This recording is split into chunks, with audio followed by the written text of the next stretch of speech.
Hola, buenas noches, ¿cómo les va, chicos? ¿Cómo andan? Bueno, tan lo prometido es deuda. Vamos a grabar ahora el videíto relacionado a los dos temas faltantes y después vamos a explicar un poquito cómo es el trabajo práctico integrador de la materia que no sería materiales 2, sino sería el trabajo integrador de la materia ciencia de los materiales, que para los mecánicos sería el equivalente a tener el PIB. Vamos a arrancar primero por la parte de fundiciones de hierro, donde nosotros vamos a intentar explicar un poquito el concepto. Son dos materiales, tanto las fundiciones de hierro como los materiales forjados, son materiales que, si bien su base son ferrosas, el método de procesamiento convierte a estos materiales con características especiales. Entonces es interesante ver cómo esa trilogía que nosotros decíamos al comienzo de las clases, generalmente cuando empezamos en la primera clase, de propiedades, materiales y procesos, entra en juego acá. Los materiales son conocidos, las combinaciones con otros materiales es lo desconocido. Podríamos hablar de que la fundición de hierro es como un material compuesto por hierro y por grafito. Distinto al diagrama metaestable, producto del diagrama metaestable que genera la cementita, ¿no es cierto?, en el diagrama hierro-carburo-hierro. En este caso nosotros estamos hablando del diagrama estable, que es el diagrama hierro-grafito. Características principales. Bueno, primera característica principal de las fundiciones es que son materiales más fáciles de maquinar que los aceros. Se pueden fabricar de piezas de diferente tamaño y complejidad porque el procesamiento es muy sencillo. Uno generalmente los funde, es un material que tiene una temperatura de fusión alrededor de los 1100 grados, comparado con los 1500 del acero, es un tercio casi. Y luego, su colabilidad o su capacidad de llenar un molde permite casi tener una pieza terminada, lo que ahorra una gran cantidad de mecanizado. Y si tuviéramos que mecanizar aún, son fáciles de mecanizar. Bueno, en su fabricación no se necesitan equipos ni hornos muy costosos, es un proceso muy antiguo. Cuando yo empecé a trabajaba en un horno llamado el horno Cubilote, que era en definitiva un tacho muy parecido al alto horno, muy chiquitito, que lo que hacía era generar este producto a partir de una chatarra de acero a la que le agregamos coque metalúrgico y cal. También absorben las vibraciones mecánicas y actúan como autolubricantes y son resistentes al choque térmico, es decir, tienen buena capacidad de dispersión del calor y resistencia a la corrosión, y también tienen buena resistencia al desgaste cuando se transforman en fundiciones blancas. Es decir, donde todo el contenido de carbono yo lo transfiero o lo coloco, lo armo de una manera que sea algo similar a una fundición blanca del diagrama metaestable. Es decir, todo el carbono se transforma en cemento. Hay muchos tipos de fundiciones. La característica principal de la fundición nosotros podemos decir que se basa en lo siguiente. La fundición es un material compuesto, podríamos decir, conformado por una estructura de acero, una parte de acero o hierro, depende del tipo de fundición, y una parte de grafito. ¿De qué dependen las propiedades mecánicas de estos materiales? Y esto es interesante que ustedes lo guarden para el coloquio. Dependen del tipo de matriz del acero, puede ser ferrítica, perlítica, perlítica ferrítica, perlítica vainítica, martensítica, y de la cantidad, tamaño y distribución del grafito. Es decir, tamaño, forma, cantidad y distribución del grafito. Entonces, ustedes pueden tener distintas fundiciones. La fundición maleable, que es una fundición muy vieja, que básicamente lo que tiene es todo el carbono transformado en grafito y todo el hierro formado en hierro alfa. Entonces, es una estructura, una matriz alfa de hierro alfa con grafito. La fundición gris, que generalmente puede presentar cualquiera de las matrices, donde nosotros vamos a encontrar que ese grafito está en forma de láminas distribuidas al azar, de acuerdo a como yo haya podido lograr una buena distribución del grafito. Luego está la fundición blanca, que es donde yo transformo todo el carbono en cementita. La fundición nodular, que por un proceso de feroidización, que básicamente este proceso de feroidización se realiza a partir del agregado de un producto que era el cerio, hoy se le agrega magnesio, que lo que hace es extraer totalmente el azufre de la fundición, y esto produce un efecto que aumenta la tensión superficial del grafito y termina haciéndolo nódulo. Y por último, lo que se denominan fundiciones aliadas, que a veces pueden ser fundiciones de hierro. Generalmente lo que yo hago ahí es agregar aliantes como el cromo, el niobio o el validreno o el vanadio, que cumplen una función, digamos, de mejorar las propiedades mecánicas. Bueno, acá hay bastante escrito, no interesa mucho de lo que hay escrito, pero está bueno por ahí. Primero, el hierro fundición blanca es un material muy duro y frágil, es el del diagrama metaestable, el hierro, carburo de hierro. Y después tenemos el hierro de fundición gris, que es el hierro colado de uso más común. Sus escamas de grafito le dan apariencia y nombre, y generalmente hablamos de la cantidad de kilos que tiene en resistencia mecánica. La clase 20 tiene una resistencia de tensión mínima de 20 kSI, que si ustedes se fijan, más o menos 20 kPSI tiene que ver con unos 13 y 14 megapascal. Estamos hablando de 14 kilos por milímetro cuadrado, ¿no?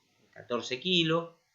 Y acá estamos hablando de algo que tiene 20 kilos y 30 sería 20 kilos. Esta sería de 20 kilos, esta sería de 14 kilos, esta estaríamos hablando de 21 kilos, 22 kilos.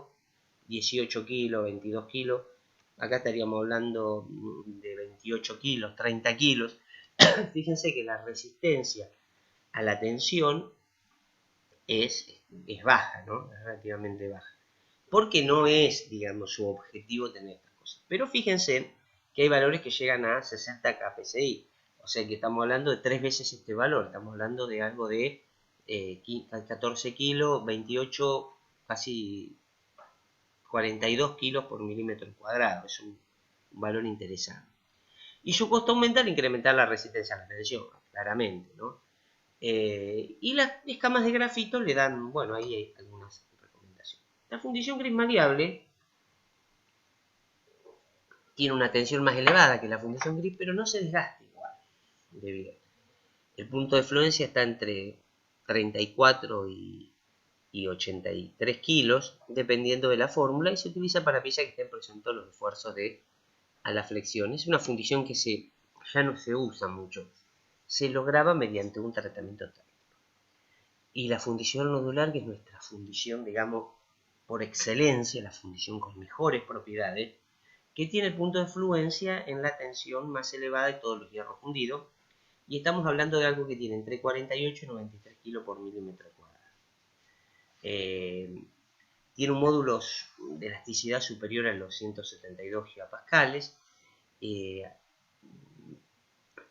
exhibe una curva lineal de fuerza de deformación. Es el material muy tenaz. La característica principal es que las fundiciones grises son muy frágiles y no tienen capacidad de formación plástica y no son tenaces. Pero esta es muy tenaz, es muy dúctil y es menos porosa que el hierro de fundición gris. Se trata del hierro fundido de elección para las piezas sujetas a carga y fatiga. Se usa mucho en la industria esta fundición. Se usa mucho en la industria de fabricación de maquinarias viales, de maquinarias agrícolas, ¿no? Creo que en las parejas es uno de los lugares donde hay más fundiciones, creo que hay como 40 fundiciones. Bueno, ahí se fabrican muchas de estas cosas, ¿no? Estos productos. Bien, ¿qué microestructuras podemos encontrar dentro de las fundiciones grises que son características de las fundiciones grises? Primero la de leburita, que es el constituyente, digamos, que nosotros encontramos en la fundición gris, ¿no es cierto? Un diagrama, ¿no? Yo no sé si está por acá el diagrama en algún lado, ahí lo vemos. Si nosotros vemos este diagrama, ustedes podrán ver, fíjense, que a los 1100 y pico grados, fíjense que el diagrama estable es el diagrama que está pintado de verde, ¿no es cierto? El diagrama hierro grafito, como dice acá. Y fíjense que en la parte derecha, más o menos al 4,3%, tenemos un punto eutéctico. Ese punto eutéctico es la transformación del líquido en austenita más cementita. Eso produce una estructura que nosotros la denominamos ledeburita. Esa ledeburita es un constituyente relativamente importante que va a tener, si bien no existe a temperatura, la fundición se suele reconocer donde existió, porque en realidad tiene esa característica del precipitado eutéctico, es decir, una lámina de austenita y una lámina de cementita. Bueno, tenemos después este compuesto espantoso, que no nos sirve para nada, que es la estiadita, que es un súper duro y que generalmente se produce con la presencia de fósforo. La estiadita el fósforo es un veneno para la fundición gris. ¿Por qué? Porque la presencia de fósforo en la fundición gris lo que les va a producir a ustedes es que van a terminar teniendo una red intercristalina de una estructura sumamente dura y sumamente frágil, que es la estiadita. Con lo cual la fundición gris se comporta prácticamente como un vidrio. Bueno, después aparecen todos los constituyentes del acero. Además del eutéctico de la leburita, pero generalmente todos los constituyentes de los aceros, que son la ferrita, la cementita, y luego va a aparecer algo de perlita, ¿sí? Y bueno, acá como dice, ¿no? El eutéctico ternario que se forma intergranular, que es el fósforo de hierro, que es la estiadita con la ferrita y la cementita. Obviamente, todas las combinaciones de ferrita y cementita que ustedes conocen, que son básicamente las 4 que nosotros conocemos bien, primero la perlita, la vainita, la martencita revenida, en definitiva es una estructura de hierro, carburo de hierro, ¿no? No la queremos ver, y por alguna de esas otras como la trostita la estiadita o la sorbita, que son también estructuras intermedias. Y luego, como un agregante de un material compuesto, podemos hablar del carbono en forma de láminas, nódulos o esferas de grafito. Bueno, acá hay un poquito de habla de los efectos de los aleajes, ¿no? Tenemos fundiciones de baja y media aleación. Y básicamente acá los agregados que nosotros siempre vamos a tener presentes son el níquel para el trabajo a alta temperatura, y para dar un poquito más de tenacidad. El cromo que aporta la dureza y resistencia al desgaste, el molibdeno que le da un poco de templabilidad y resistencia al desgaste, y el cobre que generalmente le da buena transferencia de calor. Son fundiciones de alta resistencia a la tensión. Y después las estructuras pueden ser perlíticas, sorbíticas, vainíticas o martensíticas. Claramente nadie quiere tener una estructura sorbítica. Por eso generalmente nosotros hablamos de estructuras o perlíticas, o vainíticas, o martensíticas. Muy raro, ¿no? Piensen que también están con muchísimo carbono y entonces la tendencia a la formación de martensita es importante. Aunque a nosotros nos perjudicaría más que se formara cementita. Y también dice, pertenece a este grupo de fundiciones, las de baja aleación, las fundiciones con 1 o 2% de cromo que son resistentes al calor. Y bueno, y acá tienen como un poco los efectos sobre lo que pasa, ¿no? Es interesante este cuadrito, es un cuadrito que lo ponemos, vamos a darle poquito tiempo, pero fíjense que habla de la grafitización, es decir, si favorece o no la grafitización, si favorece la formación de carburos a alta temperatura, qué hace, qué efecto tiene sobre la estructura del grafito, qué efecto en el carbono combinado de la perlita, es decir, se trata de aumentar el carbono equivalente, nosotros vamos a llamar acá carbono equivalente, que es el efecto igual al carbono que producen los elementos y el efecto que se produce en la matriz. Entonces fíjense, por ejemplo, bueno, vamos a ver un elemento típico que podría ser el níquel. El níquel favorece, ¿no es cierto?, la grafitización, igual que el silicio. Decrece la estabilidad de los carburos a alta temperatura, afina ligeramente la estructura, el silicio la engruesa. Esto no me va a importar mucho el efecto sobre la estructura del grafito, porque yo después voy a hacer un efecto que se llama inoculación con, por ejemplo, carburo de silicio o siliciuro de bario o alguna cosa.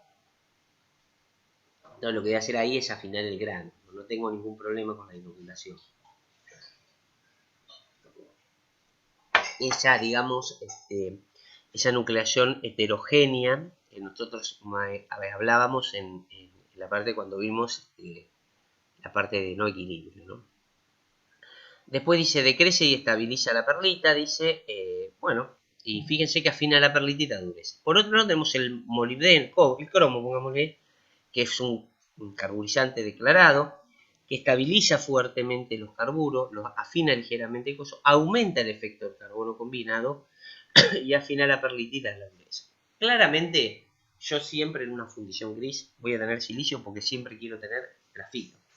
Entonces, a veces no está bien entender. O sea, hay que entender que las fundiciones grises van a tener siempre carbono, silicio y manganeso. Y después, yo querré o no tener estructuras más complejas o menos complejas, ¿sí? O estructuras más duras, como puede ser la perlita, o quizás algo más duro, como podría ser una vainita, ¿no? Ese sería el tema.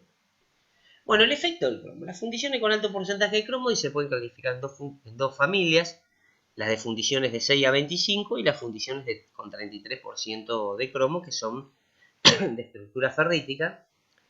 Y bueno, nada, son de gran resistencia al desgaste y buena resistencia al calor. Y bueno, y las otras son como resistentes a la oxidación. No son, las fundiciones no son muy comunes, ¿no? Las fundiciones comunes son hierro, silicio, manganeso, carbono, hierro, carbono, silicio, manganeso. Y después le agrego cromo, vanadio o níquel y cobre, de acuerdo a las propiedades que quiera tener. Bueno, el cromo generalmente afina la perlita y el grafito. Provoca la aparición de carburos, desaparece el grafito, ¿no? Con 2% de cromo, con 6% de matriz perlítica. Y bueno, finalmente se empiezan a afinar los carburos y estamos tendiendo a un acero inoxidable con 30%.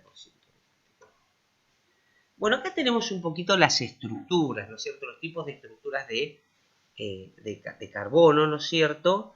Y el tipo de matriz, ¿no es cierto? Bueno, acá tenemos una hipereutectica y bueno, acá tenemos alguna fundición blanca hipoeutéctica. Fíjense que acá tenemos una fundición atruchada. La fundición atruchada se aparecen estos pedazos grandes de grafito que parecen negro.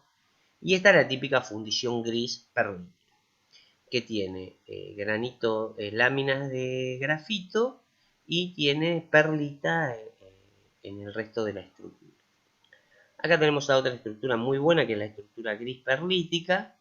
Acá tenemos una gris hipereutectica, que no sirve para nada, es una estructura que no existe. La fundición maleable negra, fíjense que es muy similar a la fundición esferoidal, ¿no es cierto? Entonces, es como que tiene ese proceso de esferoidización que es sumamente importante. Bueno, estamos hablando acá de una cantidad de fundiciones. ¿Cuáles son las comunes? La 4 es una fundición común, la 6 es una fundición común y la 8. Las más comunes, la 4 y la 8, son las dos fundiciones más comunes. Fundición gris, con distintos tipos de matriz, y la fundición gris nodular y la fundición gris también con las distintas matrices que nosotros queremos tener. Bueno, acá tenemos los dos diagramas, ¿no? El diagrama de hierro, carburo, hierro y el diagrama de hierro, carbono, que es el diagrama gráfico. ¿Qué cosas tenemos en cuenta? Bueno, vamos a ver los tipos de fundición. Hay distintas cosas, ¿no? ¿Qué cosas son importantes? Vamos a ver algo sobre la estructura metalográfica, el contenido de carbono, qué aliantes están presentes, la velocidad de enfriamiento y los tratamientos térmicos. Bueno, acá tenemos la fundición gris en función del porcentaje de carbono y el porcentaje de silicio. Esto ustedes lo sabían porque estudiaron mucho, pero si yo estoy entre 4,3% de carbono con 2% de silicio hasta 2% de silicio, la fundición tiende a ser una fundición blanca. Pero fíjense que a medida, ¿no es cierto?, que a medida que voy aumentando el porcentaje de carbono, ¿no es cierto?, el porcentaje de silicio necesario para que la cementita pase a convertirse en carbono grafito es menor. Entonces, si ustedes se fijan, por ejemplo, con un 3% de carbono, yo ya con un 0,8% de silicio puedo tener una fundición gris. Después, entre 2 y 7% de, de silicio, prácticamente voy a tener hierro perlítico fundido, ¿no es cierto? ¿Hasta qué porcentaje? Y bueno, una típica fundición que tiene 2,5 con 3,5% de carbono. Cuando yo ya me voy, muy común, la fundición más común es la que tiene, qué sé yo, 3,8% de carbono. Ya con 3,8% de carbono para estar en esta zona tengo que acomodar el silicio muy bajo, ¿no es cierto? Entonces voy a tener hierro ferrítico, ya el aumento notable del silicio produce hierro ferrítico independientemente del porcentaje de carbono que yo tenga. Obviamente, si yo tengo 4,3% de carbono, estoy en el eutéctico. Generalmente las fundiciones grises son hipoutécticas. Entonces voy a estar siempre por debajo de ese valor. Bueno, los tipos de fundiciones van a depender de la cementita, del grafito, del tamaño, forma, cantidad y distribución del grafito. Pero básicamente del tamaño, la forma o tipo y la distribución. Bueno, tipos de grafitos son todos estos, ¿no?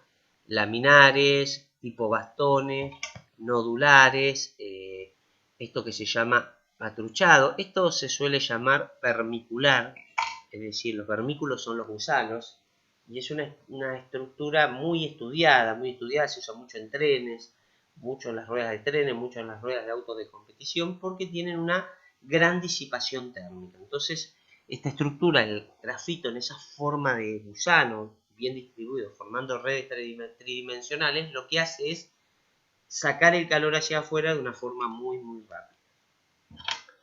Bueno, el tamaño acá tenemos, ¿no? A medida que aumenta el número, como en el acero el tamaño de grano, disminuye el tamaño del grafito. Fíjense que nosotros podemos hablar de un tamaño 4. Hay un poquito más, ¿no? Pero generalmente, ¿cómo se mide esto? Bueno, generalmente se mide cuando se sacan las fotos con 200 aumentos, 100 aumentos, uno mira ahí y después tiene el cuadrito. Entonces, cuando sacás la probeta, vos la preparás, la mirás en 200 aumentos, comparás con la foto que tenés en 200 aumentos, porque siempre la comparación se hace en el mismo tamaño, ¿no?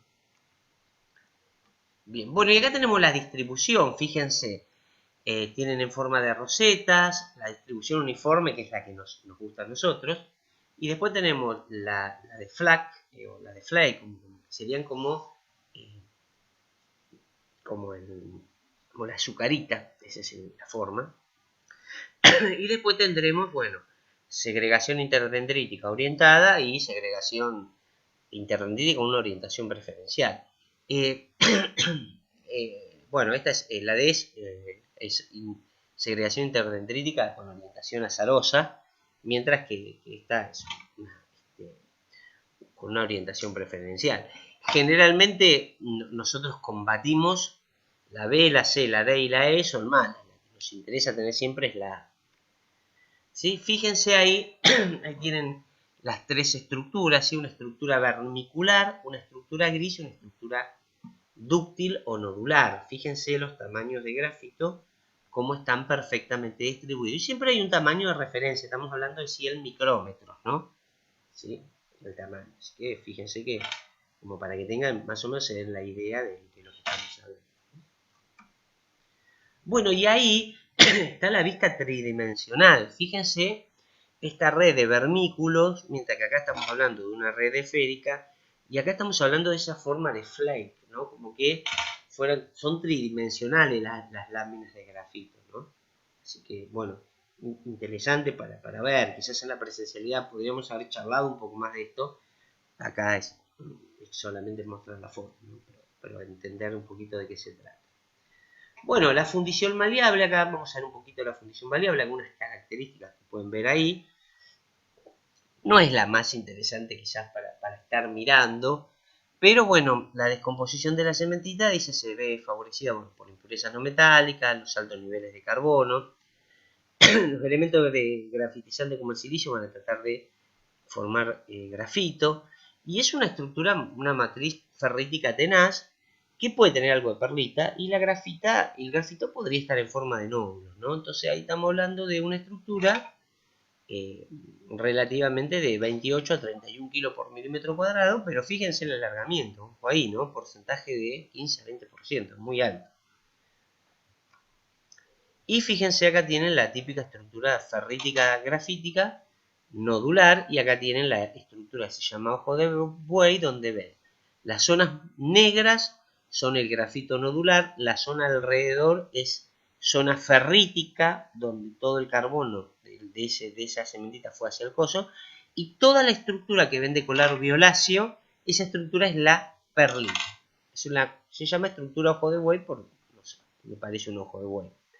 Mientras que la estructura ferrítica grafito es esta, ¿no? Claramente ven la estructura del tamaño de grano, se pueden ver los límites de grano, y luego pueden ver las esferas de grafito, y alrededor ustedes lo que pueden ver es campos de ferrita grandísimos, ¿no es cierto?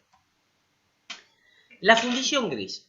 Bueno, estamos hablando de una fundición que tiene entre 0,3 a 0,9% de carbono en forma de cementita, así que el resto del carbono está en forma de grafito. Tiene manganeso como elemento carburizante, y la estructura final es una estructura perlítica o ferrítica, y el grafito podría también estar en forma de nódulo o de matriz nodular. Y fíjense acá hablamos de el grafito está en forma laminar. La primera sería una ferrítica, la matriz es ferrítica y el grafito es laminar, y la segunda es una estructura que tiene láminas de grafito y la estructura es ferrítica. Excelente. Y acá tenemos un poco las distintas clases de fundiciones grises, y fíjense la estructura. Ferrítica, perlítica, ferrítica, perlítica con grafito. Acá tienen perlítica, grafito y guainítica, grafito. Y estamos hablando un poco de las durezas y los kilos por milímetro cuadrado de lo que estamos hablando. Nada, es una idea que ustedes pueden tener de las propiedades, ¿no es cierto? El uso, cuándo usarla, ¿no? Claramente te va a bajar el precio, el costo es muy, muy bajo, ¿no? Y acá tenemos la fundición nodular, que fíjense, una típica composición, hablamos de 2,50 a 4%, 0,9 a 1,40, ¿no?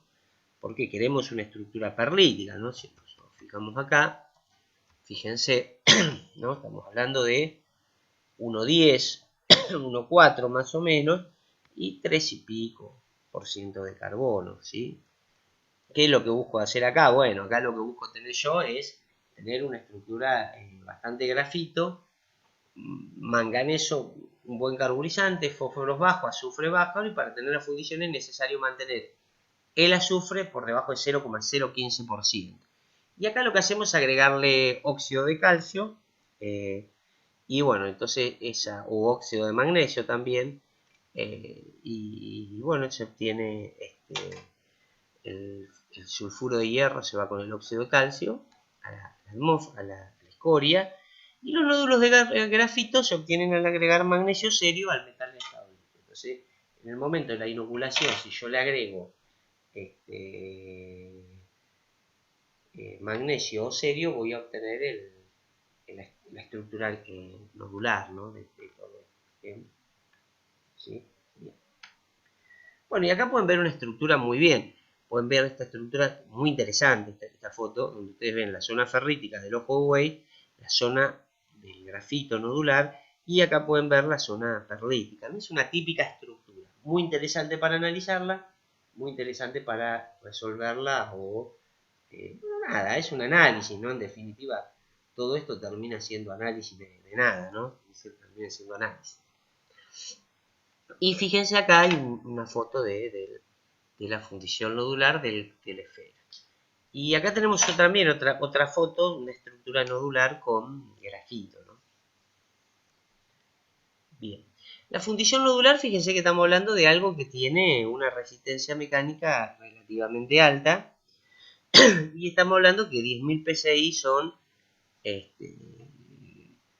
7 kilos, ¿no es cierto? Entonces estamos hablando de algo de 7 por 4, 28 kilos, de 7 por 7, 49 kilos y 56 kilos por milímetro cuadrado. Una interesante estructura, bueno, nada, para entender bien de qué se trata. Con porcentajes de alargamiento, que obviamente cuanto más dura el material, más bajos son los porcentajes de alargamiento, ¿no? Bueno, y acá algunas normas, algunos grados de fundición nodular, que puede ser recocida, los servicios generales, bueno, ferrítica perlítica, puede ser normalizada, y bueno, martensítica templada al aire, la más tenaz y resistente al desgaste. Fíjense que ahí la ASTM A536 indica distintos tipos, ¿no?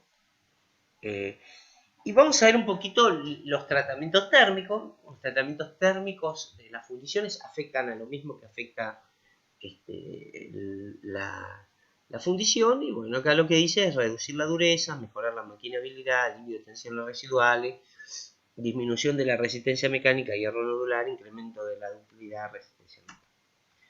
Y bueno, acá tenemos después el recocido de grafitización, que lo que se hace es tratar de grafitizar la cosa. El normalizado, donde dice los carburos masivos pueden removerse, se busca normalizado, lo que busca es normalizar la estructura, y lo que hace es generalmente buscar grafitizar y que te quede una estructura equilibrada, ¿no? Siempre buscamos estructuras equilibradas acá, porque es un poco, todo está basado un poco en lo que explicó Mauro la clase pasada. Tiene que ver mucho con todo esto que nosotros estábamos viendo, ¿no? Tiene con los materiales compuestos.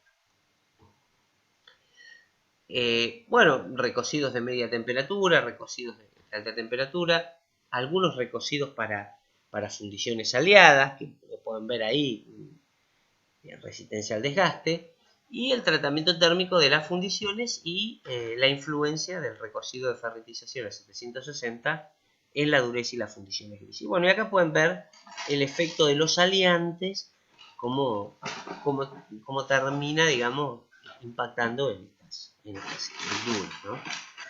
Y por último tenemos el famoso temple revenido, y bueno, y acá dice que la temperatura crítica apropiada por referencia con el diagrama de equilibrio. O sea, en realidad acá, de vuelta, no es el tratamiento más característico, ¿no es cierto?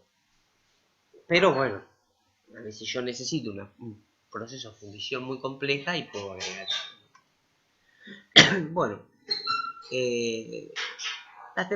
las fundiciones generalmente se austenizan a una temperatura entre 20 a 40 grados por encima del punto crítico superior durante 20 minutos o una hora cada 25 milímetros. Y el calentamiento debería ser gradual, dice, desde una temperatura baja para evitar las tensiones térmicas. Bueno, generalmente el principal problema que uno hace siempre es el tratamiento típico de las fundiciones, es el alivio de tensiones. Pero bueno, todos estos también están ahí, ¿no? Y ahí tienen algunas de las influencias del revenido de 2 horas, ¿no? Un grafiquito como para que vayan. Bueno, la influencia del revenido, ¿no es cierto? Fíjense cómo cae, no produce grandes caídas, pero bueno, produce algunas caídas. Bueno, y acá también la relación típica entre las propiedades mecánicas, el porcentaje de alargamiento y la resistencia a la tracción. Fíjense, lo único que pueden ver acá es que cuanto más alto es la resistencia a la tracción, más baja la resistencia a la tracción, más alto va a ser el porcentaje de alargamiento. Y bueno, las propiedades de las fundiciones, esto es una cosa muy interesante, es que el tipo de matriz, ferrítica, perlítica, magnesítica o mezcla, y el tamaño, tipo y distribución de grafo. Ese es el concepto quizás que ustedes tienen que manejar para el coloquio. Entender que este producto es un producto que es barato y que tiene muchas propiedades, donde yo requiero una terminación o acercarme a la forma de terminación mucho más simple, ¿no? Bueno, acá tienen algunas propiedades, por ejemplo, en cuanto al peso específico, la temperatura de fusión. La contracción es muy interesante. ¿Por qué es importante? Bueno, porque ustedes, ¿por qué miren la contracción? Porque ustedes lo van a colgar en un molde. Entonces ustedes van a tener que hacer un plano con la contracción para saber cuánto es lo que se les va a contraer el material, porque si ustedes, digamos, va a haber un cambio dimensional importante entre el molde que ustedes utilizaron y el producto que obtuvieron. Y bueno, y la resistencia a la tracción estamos hablando entre 15 a 45 kilos por milímetro cuadrado. En las fundiciones aleadas y las esferoidales llegamos hasta los 80 kilos. Y la resistencia a la compresión es buenísima de las fundiciones. Por eso muchas veces ustedes la habrán visto que se utilizaban como pie de torno y esas cosas, ¿no? Era muy, muy interesante. La dureza es elevada en la fundición gris. Generalmente se produce una fundición que se llama coquillada, que es decir, se pone una chapita de cobre abajo sobre el lugar que va a trabajar al desgaste. Entonces se produce un enfriamiento tan alto que ustedes obtienen fundición blanca. Y estamos hablando de algo que puede llegar hasta los 550 Brin, que es un montón, ¿no? Fíjense lo interesante que es. Después tienen resistencia al choque. Las fundiciones no resisten bien al choque, no tienen buena tenacidad. Pero las nodulares pueden presentar este tipo de características. Nosotros cuando hablamos siempre, es muy interesante hablar de un poco quizás para también meternos un poco en el trabajo práctico. Nosotros tenemos que a veces ponderar las propiedades que necesitan. Entonces decís, bueno, 50 kilos es poco, 50 kilos es muchísimo, ¿se entiende? Lo que pasa es que, bueno, uno tiene que ver el tipo de material que necesita, ¿no? ¿Para qué lo necesita? Una fundición gris es un material que resuelve muchos problemas industriales. Y su precio, ¿no? Su precio también es muy bueno. Y yo creo que el éxito de las fundiciones está en que se lograron hacer las fundiciones maleables con el grafito nodular, ¿no? Eso es un éxito. Bien, bueno, hemos terminado un poco con lo de fundiciones y nos vamos a meter ahora rápidamente, como para repasar brevemente, en el tema de las fundiciones nodulares, ¿no? Vamos a hablar un poquito de la forja, lo forjado. Bueno, en cuanto a lo forjado, la forja es otro proceso que también confiere muchas propiedades a los materiales. Nosotros no nos vamos a detener mucho en esto, porque tampoco es tan súper importante, pero está interesante para que ustedes vean cómo funciona, ¿no? Lo principal es que el forjado lo que da es una alta tenacidad. Y las altísimas reducciones que ustedes les van a dar eliminan básicamente casi todos los defectos. Entonces, hay dos grandes tipos, ¿no? El forjado en frío y el forjado en caliente. ¿Qué busca hacer? Básicamente aumenta la resistencia mecánica y la tenacidad. Si yo quiero aumentar la tenacidad, forjar un material es buenísimo. Lo que les decía recién, elimina la porosidad, homogeneiza la pieza y produce una estructura con fibra. Es decir, que yo le puedo dar, por ejemplo, en el sentido de un eje, una punta de eje, le puedo dar una orientación en un determinado lugar. Y por supuesto, necesito menor cantidad de material para igual resistencia mecánica. Obviamente, en la fundición, yo voy a tener, quizá para darle un material forjado y uno fundido, en el forjado, con mucho menos material, puedo tener el valor que necesito, ¿no? Bueno, y acá tenemos un proceso de forja, ¿no? ¿Cómo podremos hacer para ver un típico proceso forjado? Donde nosotros le damos al material ciertas propiedades, ¿no es cierto? Cómo uno lo va terminando, ¿no? Y fíjense que mejores propiedades mecánicas. Acá uno puede ver cómo el tamaño de grano se va afinando y ese tamaño de grano se produce una recristalización en caliente y este grano es más pequeño y más notable, ¿no? Nosotros podríamos ver, qué sé yo, material por forjado como se hace un hacha. Yo no sé si acá podemos verlo, pero podríamos mirar a ver cómo es el proceso de fabricación de un hacha. En YouTube, vamos a ver si tenemos acá cómo se hace un hacha.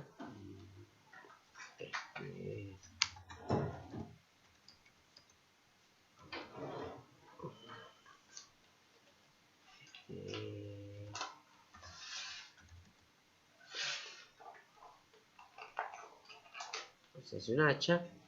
Yo creo que es esta. A ver, creo que es esta el Minecraft. Parece que es el videito, muy interesante. A ver si podemos ver. No me acuerdo cómo es que se hace un hacha. Bueno, no lo encuentro.